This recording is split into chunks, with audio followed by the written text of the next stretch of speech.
All right, good morning. It is March 1st. All right, 2021 is whizzing by. And I wanted to kind of jump on today with an observation more so than anything. One of my lifelong best friends came over last night, and another one of my lifelong best friends came over and brought his kids with him, and we watched the film version of the George Orwell classic 1984, which 1984 is one of my favorite novels.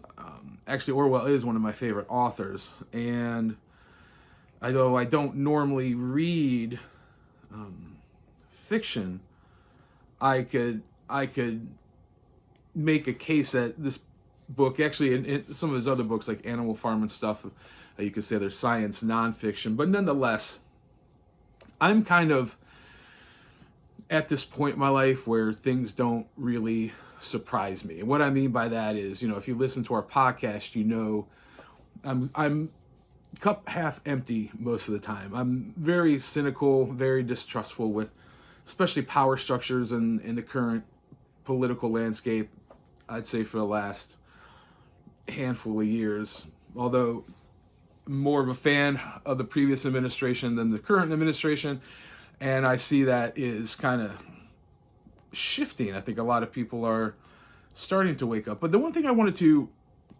really talk about and really emphasize is, as I was watching that movie and I was watching the reaction of the kids, even though they were on their phone, and occasionally I would see them lift up their head and they say, "Why is that Big Brother guy always there?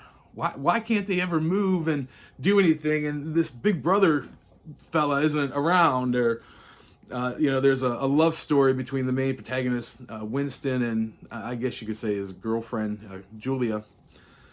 And I don't want to give too much away. If you've not read the book, you really need to read the book. It's not only wonderful prose, it's such a remarkably accurate commentary on our society right now. And this is something that was released back in 1948. But there was a moment when the party came after Winston and Julia, and they want them to be in love, they want them to be with one another. The party talks, didn't want a lot of human sexual intercourse, things like that, which kind of mirrors a lot of the transcendent movement. But they just couldn't understand, like, well, they love each other, why didn't they want them to be happy? Why didn't they want them to be together? Why are they torturing Winston at the end? What does this whole 2 + 2 + 5 or 2 + 2 = 5 mean? And it was weird, like things like the evil that is perpetrated on us, the betrayal, the surveillance, the everything that Orwell foretold would come to pass, I just kind of take for granted because I just so saturated with that. I spend time reading that, researching it, and then seeing how that is practically applied right now in our life. But to see it from that point of view, where it's like almost an innocent point of view, like, wait a second, why is this happening? And Shandy's playing with her ducky. Why is this happening? Why are they being mean to this guy? Why 2 + 2 is 4? And just trying to see kind of like the innocence in their eyes and in their perception, and how they just, I guess, aren't jaded like I am. And it was just a real interesting take. And it's like sometimes I feel like I talk to people and like, why can't you see this? Why don't you see what's happening, what's going on? And yes, I mean this, and yes, this is happening. And but it was just an interesting take, just something I want to think about, or wanted you guys to think about today. And still getting episodes taken off of YouTube, which